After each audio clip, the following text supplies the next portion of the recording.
Welcome back to another episode of Willpower, the podcast where we talk about the untold stories and we share tips how to stay focused and motivated in life. Today's guest is Izzy. Hi. Thank you very much for being here, Izzy, today. Thank you for having me. I was really looking forward to the podcast, Me too. and I want to share this with you. I want to be very honest and clear. Yes. The reason why I I kind of invite you on this podcast today is because I saw your post about personal growth, and I thought that that post is very inspiring, and Thank you. I've been thinking more about who is exactly Easy. Mm, What do you do? I saw that sometimes you do modeling, sometimes you do advertising, commercials, yes. and then you're also very deep connected to yourself, which is very good. Thank you. Great question. I love it. I love many things. I love creativity. I love modeling. I love my commercials, but I think my heart and soul is in my wellness. And that's just, feels more like my kind of soul purpose and what I came here to do, as much as I love the creative aspect of taking pictures and commercials. And I feel like we're just multifaceted beings and I kind of love doing everything. So it's really cool. That's amazing. And Yeah. then when you say that your true passion is about your wellness, what do you mean by that? I love that question. I love firstly the name of your podcast, Willpower, and it feels like there is a willpower within me that has this endless energy and motivation for just expansion. And this is why I say my true passion is in my wellness, because it's one of those things that I could read about, learn about, go to retreats, learn with teachers, and I'll never get bored. There's always more. So for me, that's what I probably would consider a passion, something that I just have endless curiosity and excitement and just, yeah, complete just in awe of it in every single way. So Wow, wow. I love that. Wow. thank you. And what's willpower to you? What does willpower mean to you actually? I love that question as well. I feel like, so for me, willpower is, it kind of goes beyond the, maybe just the stories that you've told yourself about I can't do this, or I'm too tired, or I know enough, or whatever it is. For me, willpower is just this almost like a flame within you that just will never go out for whatever the area that you focus that willpower on. For me, it just, yeah, is an endless fire that just lives in my belly that just will never go away for certain things. So, yeah. I love that. I like Absolutely. this metaphor about willpower. Yes. And how would you say that you nourish that flame, that fire inside? Because clearly there are some days where you can feel a bit more energized and other days where you can feel less energized. And Yes. how do you use your willpower in these days to keep yourself a bit higher in energy? Ooh.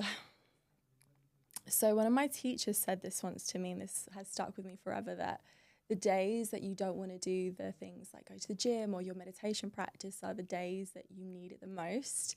And I always remember that on days that I need a bit of uplifting energy and I'm not in the mood, or I just don't want to, I just want to go to bed, or I just want to watch some Netflix. I always have that in the back of my mind, and it just, I'm going to say, pushes me through when I don't want to do my wellness things, my magical things that I do, because I always feel so much better after, and uplifts me instantly after. Sometimes it is a bit of a drag to sit on my cushion and just do the thing, but when I come off, I'm a new person again. It's like new Wow, batteries have gone back into me. wow. And how does one of your wellness routine look like? Can you guide us through that in order to understand this wellness journey in order for you to get back again in high energy? Ooh, so I have a few. One of my favorites is my breathwork. It is the pyramid breathwork. I've been doing it for, I'm going to say two and a half years now. I do it every single day, sometimes morning, sometimes evening. It's what I teach as well.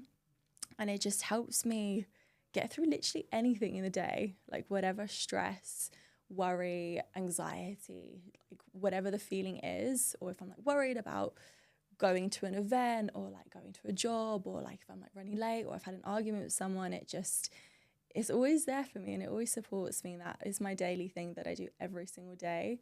Sometimes I add an extra bit of journaling or a little bit of meditation. I do a lot of ecstatic dance as well, but that just alternates depending on the day. But the one that I do every single day is the pyramid breath, and I love it. I'm obsessed.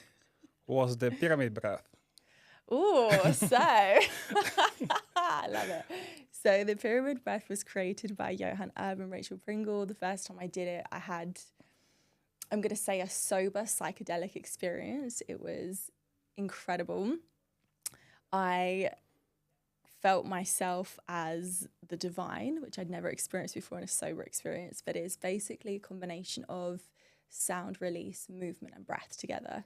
So with them, it kind of allows you to open up the unconscious, get into all the feelings, that everything that you've ever experienced in your life that you've never had a chance to express out. The breath work kind of opens you, almost as if you were, I like to express to people that imagine you were like a fizzy drink bottle and that you've kind of had a lot in there. And with breath work, you kind of shake it up and then you open the lid and you let it all out. And it feels so much better, you feel so much lighter. So yeah, say that it's a combination of those three together in a very beautiful, a very wild way. It's a very wild practice. The first time I started teaching it, I was like, it's hilarious I've chosen to do this because it's like the polar opposite of my personality. But it's so free. It has opened me up in so many ways, and it's helped me feel more confident. It's helped me feel more expressed. I'm able to like dance in a different way. I'm able to talk in a different way. The way I connect with the world is completely different. It has just opened me up to a very kind of, I'm going to say my raw primal self is how it feels when I do it, because there's just like, it's very dynamic. There's no rules. You don't have to specifically express in this way or that way. It's a very free, I'm going to say, container for you just to be all of you and just let out whatever it is that needs to come through. And I love that. And it's always different. It's why it's so fun. Every single day is different. So, yeah. Wow, it's very exciting to hear about this, because before the podcast with Sarah, I kind of like tried the breath work with her, and that was my first experience. Yes. And that was also the second time that I was seeing Sarah, and then kind of like let myself go, and then the experience that I had was just like unique. Yeah. I also know that it's very hard to keep up with this routine, because for some reason we are busy every day with our lives. Yeah. For some reason, moving from the state of like running through the day and then the state of like peace with yourself, it's very hard to start connecting the two. Yes. And I would say, how was your life before doing this pyramid breath work?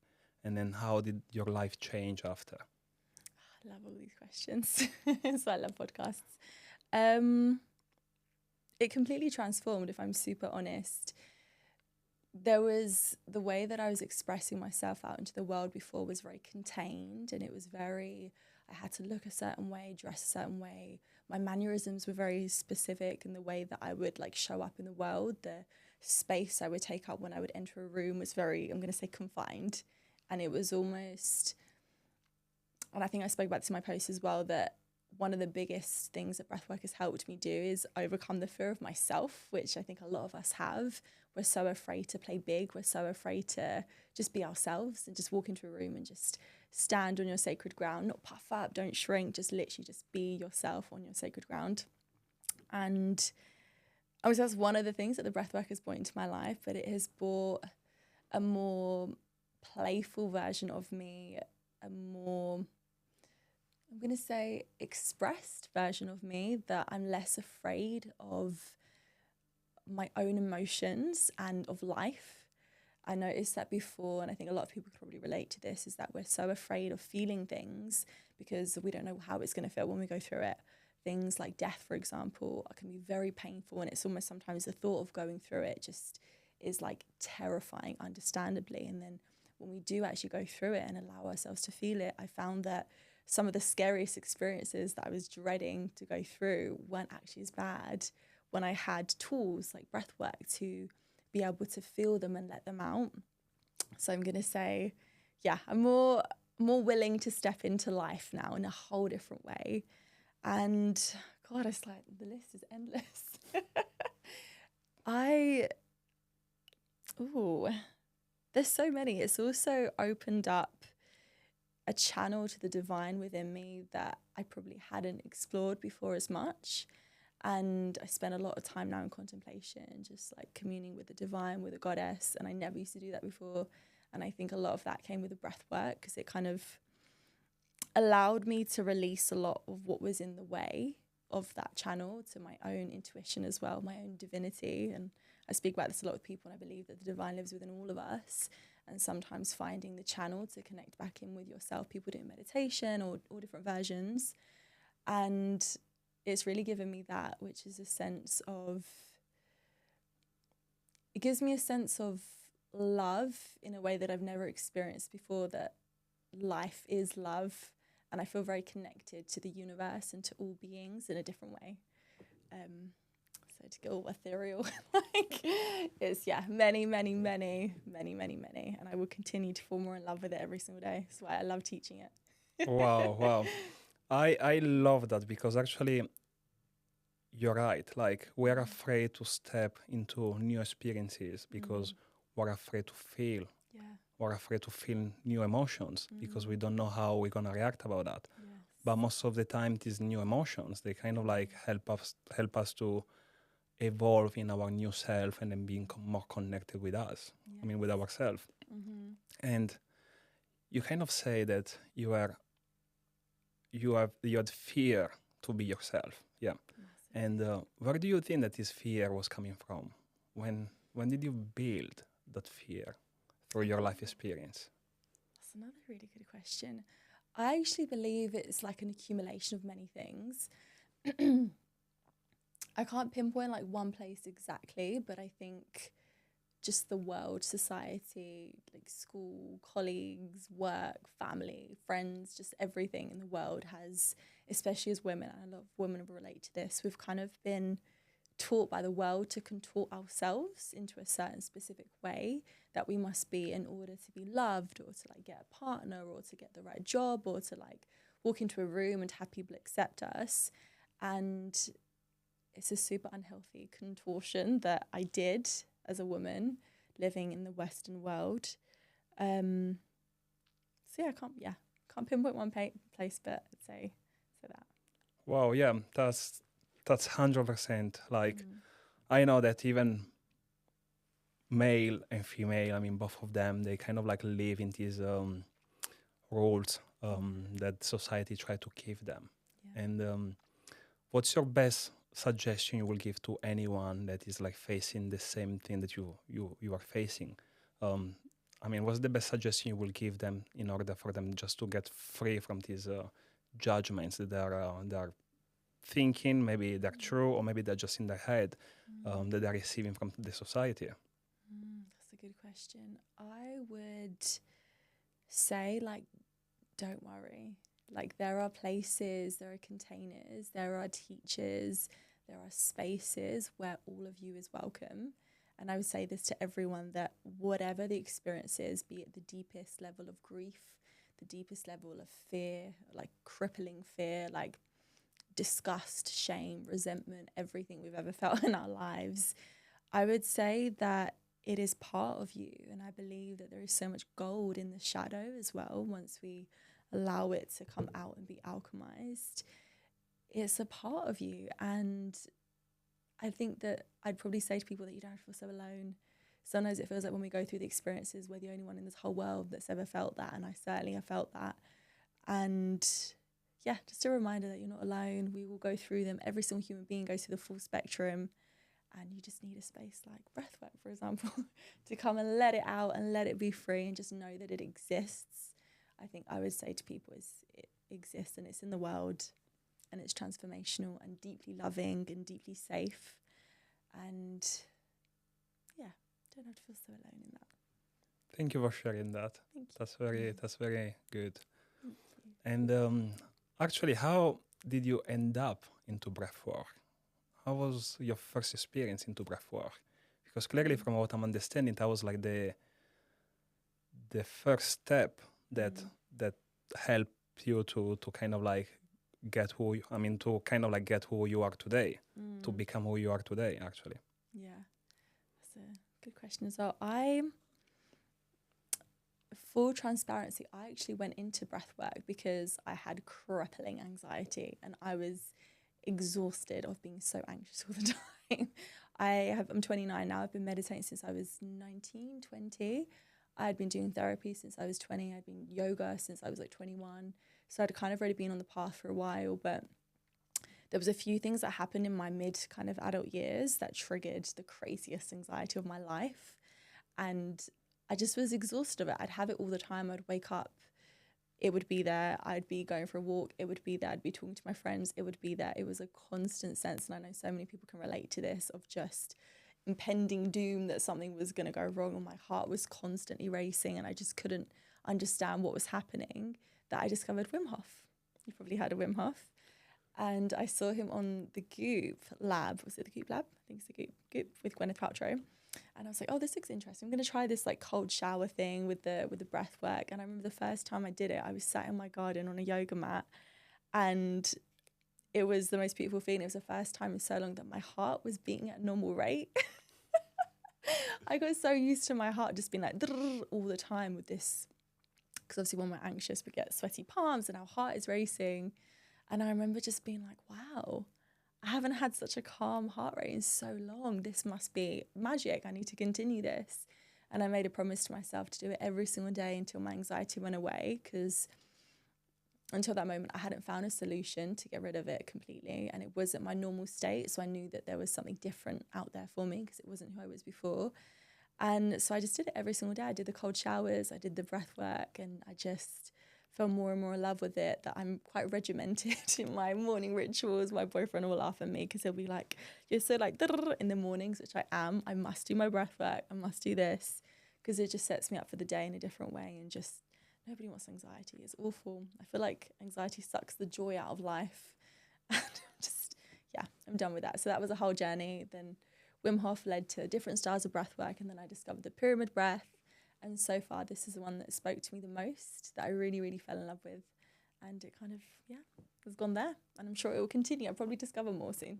Yeah, I mean, that's for sure. Yes. Wow, that's a very inspiring story, by the way, because I tried the Wim Hof during lockdown. The first time was an amazing experience. Yeah.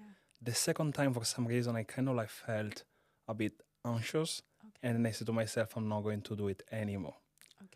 For some reason. But then clearly with time, I tried different type of breath work, like in your case, and I also discovered that many of them are very helpful. I want to kind of like go back regarding the anxiety part. You say that like when you are feeling them, you try to share them with friends, but for some reason they couldn't understand. And what were you doing in that case? Because clearly you kind of like feel alone, because your feelings are your feelings. Yeah. And then when you try to explain them to other people, sometimes they might not understand them. Other times they might understand just a bit of that. And what were you doing in that case? Because clearly you said that you couldn't find any other solution. That's a good question. It was more for me, it wasn't necessarily that my friends didn't understand. It was more that when I was out with like my best friends, like going for a walk in the park, drinking some hot chocolate, things I love doing, I just wanted to be really present. I really wanted to just enjoy it as much as possible. And anxiety was this like loud voice in the back of my head that was like, something's gonna go wrong like all the time.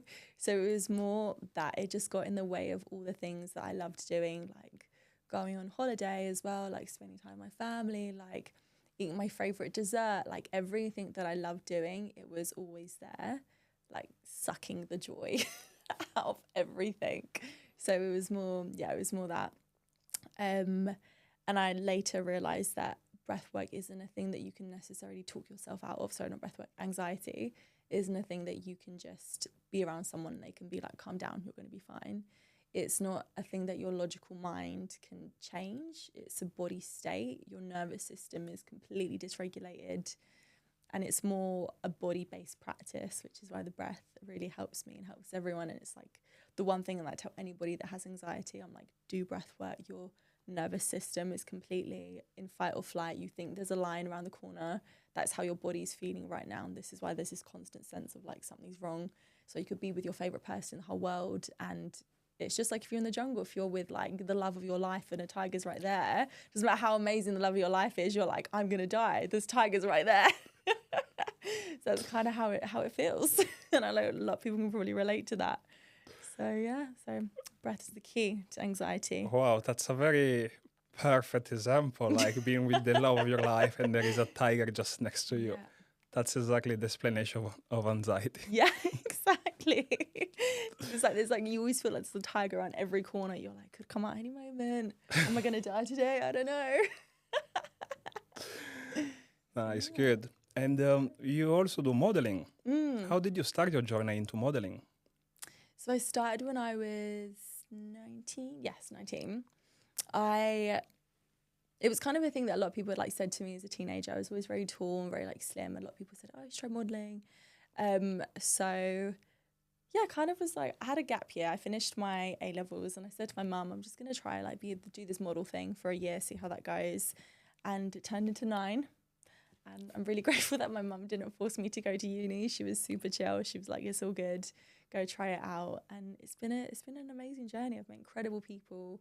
I love it. It's super creative. It's super fun.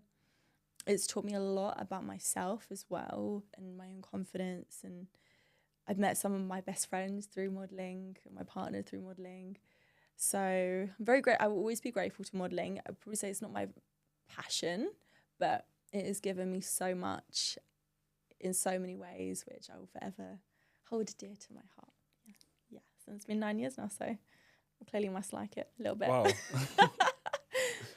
And how does a model life look like? Because clearly we can see that these models, they look all beautiful, and I believe there is a lot of preparation behind that. Yeah. And then can you please tell me a bit more about the preparations and then the feelings that you have when you're actually modeling? Of course. Do you mean like preparations for like skin and hair, or do you mean like mental preparations? Anything that you want to share. That's fair. Okay. So it's weird. People always ask me specifically about my skin as well. They're like, do you have a crazy skincare routine? You've always got makeup on your face with jobs. And I actually had like adult acne for a lot of my 20s during my modelling career, which was really annoying and very inconvenient. And I kind of just found like a skincare, and this is the skincare that I do every single day, regardless if I'm working or not, if there's makeup on my face or there's not, I'll just do the same thing.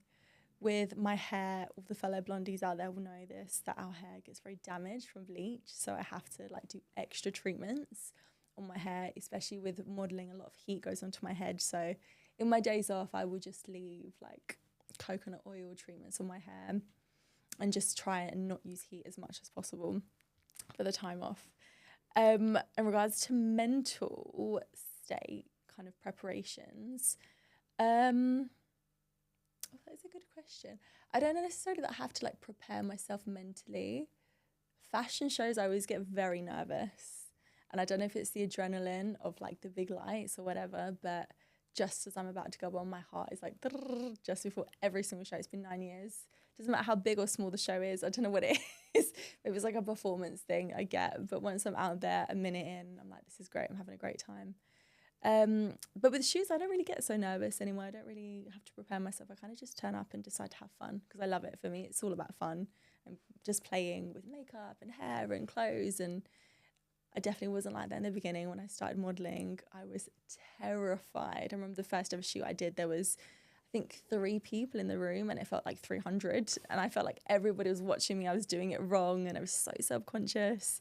But it's just the way with anything, isn't it? The more you do it, the more comfortable you get. Practice makes progress, as they like to say. Yeah,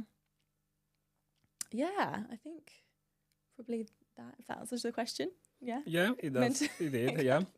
And you mentioned ego. And how does the ego play during a model career? I mean, a modeling career? Because I know that like ego sometimes is needed to just show up and then be your best self. Yeah. But sometimes in an environment where there is a lot of ego, it can be very frustrating. Yeah. And then, Did you ever experience something like that where you kind of like felt the competition from other people because maybe you're doing better than them, or even if you ever felt the competition because you thought that someone else was better than you? That is a good question.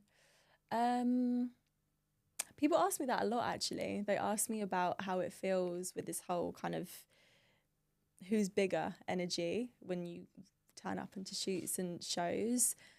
I actually feel very lucky in the sense that I've not actually come across that many people who have this supposed big ego that the media shows us in films. Obviously, there's been the odd occasion, but it's not very common until, in fact, a lot of models actually end up being my friends because they're all like really nice. I think we just have a bad rep. But not so much, actually. I feel like sometimes there can be pressure to, especially at shows, sometimes when you're maybe going for an audition, you have to obviously like look confident and walk on the catwalk and do a great job and show your best self. But it's kind of like acting. It's just a performance, really. It's just about playing in this energy of just like walking a specific way, wearing clothes a certain way. So yeah, I would say I've been quite lucky. Not too much ego, luckily for me anyway. That's Models are quite good. chill. You also mentioned auditions. And how does the willpower plays? I mean, what's the role of the willpower when you try your best to get through an audition but actually don't get that role? What's happened in that case? Ooh, that's another good question. I heard Naomi Campbell once say that if you don't get a job, it's actually not personal. Sometimes you're just a brunette and they want a blonde. And that just stuck with me forever. So thank you, Naomi. If you're watching this, probably not. And in the beginning, I used to take it very personal when I wouldn't get a job and I'd be like, I've done something wrong, or like my body isn't the right size and my face isn't the right size, because it is very much about our appearance. Kind of go back to your question about my willpower. I think Naomi's quote really stuck with me, and it allowed me to detach a little bit from the decisions of clients, because sometimes it isn't about me specifically. I mean, most of the time it's not. It's because they have a very specific vision of, sometimes it is as simple as hair color or eye color, and it's just so simple like that, and we just overthink it so much. So that, yeah, that willpower of like, it's fine, it's going to be okay, another job will come through, it's not a big deal. There's so much work in London. Obviously you go through periods where it's more busy and then a bit more quiet, which is all part of the gig, part of the fun of it. But yeah, I'm going to say, so if anybody out here is listening to this and you guys are models as well, Naomi is very smart. I love that. You kind of like take it with, you don't take it personally. You take it more on a more professional way. Yeah. That is not because of you, but it's more because of the specific profile that they're looking for. Yeah, exactly. And then that sounds very, that sounds like a very nice way to take it, and sounds like you are very grateful for who you are and then for what you have. Yes, thank you. How did you build that kind of gratitude? Ooh, that's a good question. I feel like going back to probably earlier, the journey of learning to accept all parts of me has made me more grateful for who I am as a person, and I've incorporated gratitude like more and more into my daily life as much as I possibly can, and it just shifts the way I feel about myself and the way I feel about the world.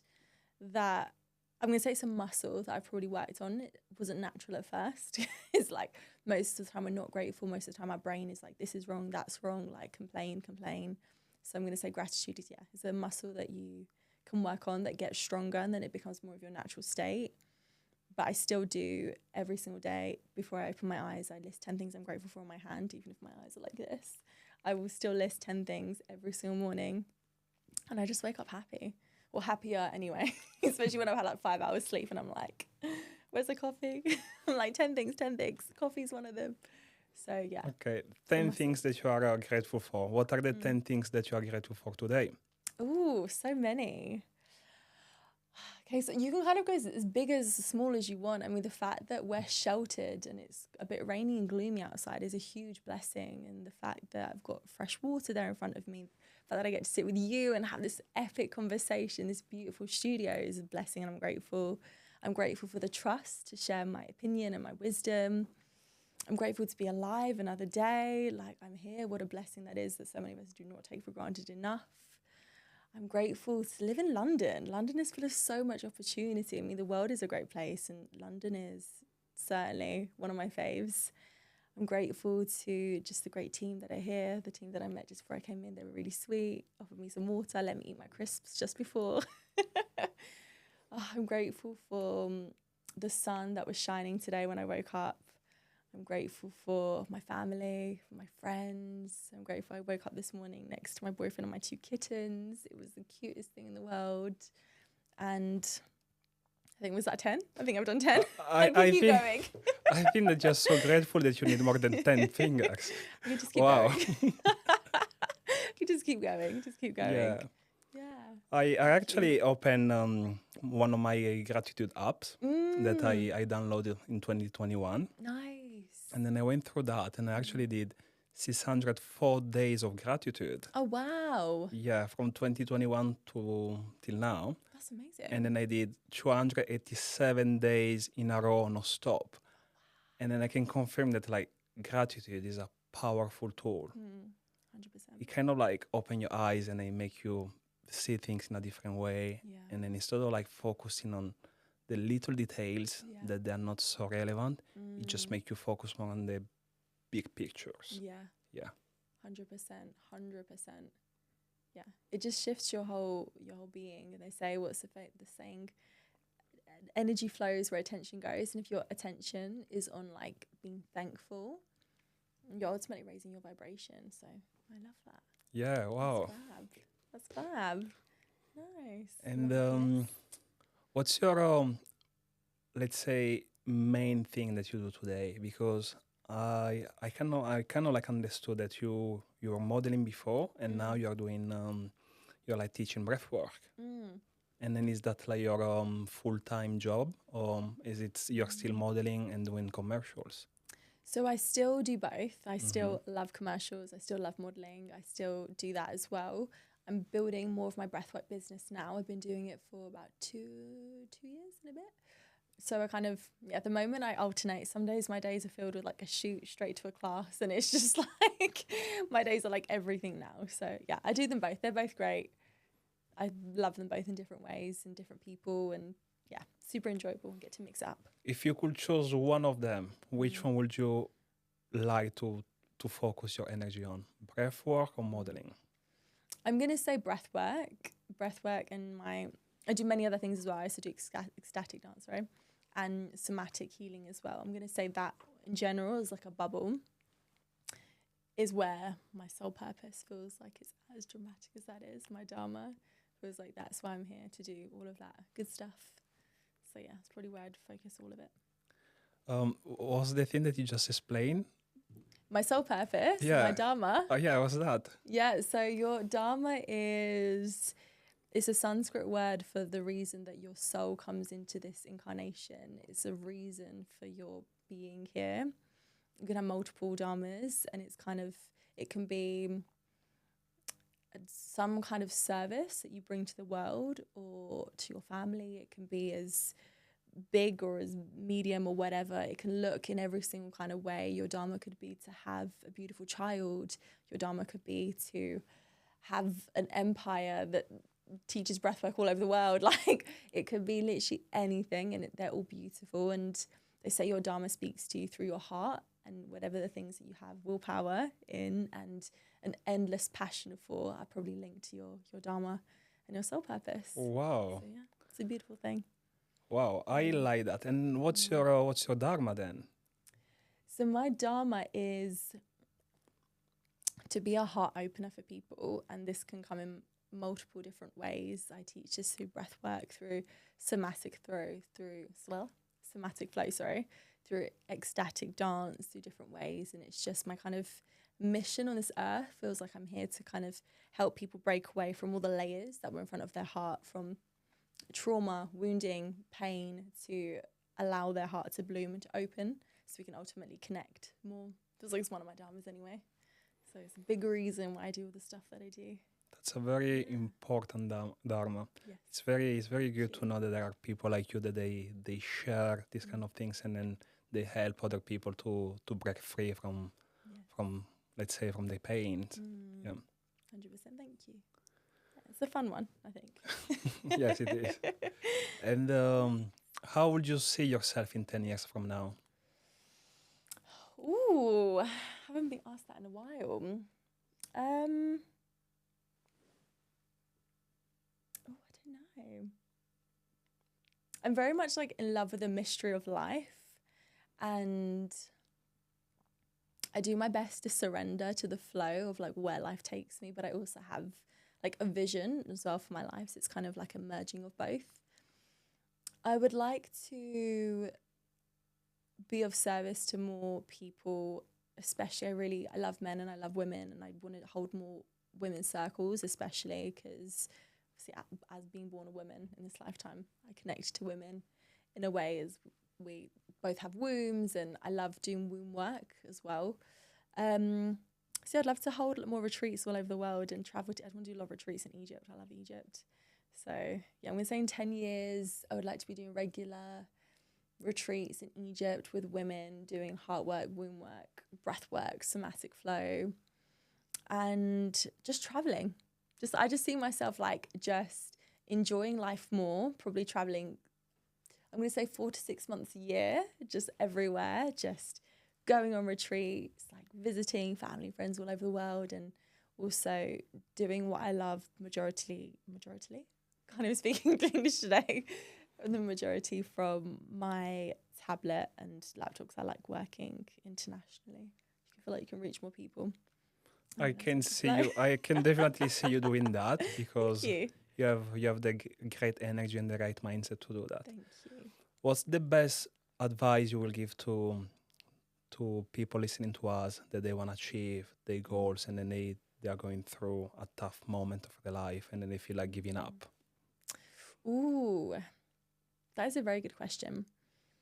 I would say connect back in with yourself, connect in with your community. That's a really big part of when we're in that state. We feel really alone and we feel like we're like on this island and everyone else is really far away.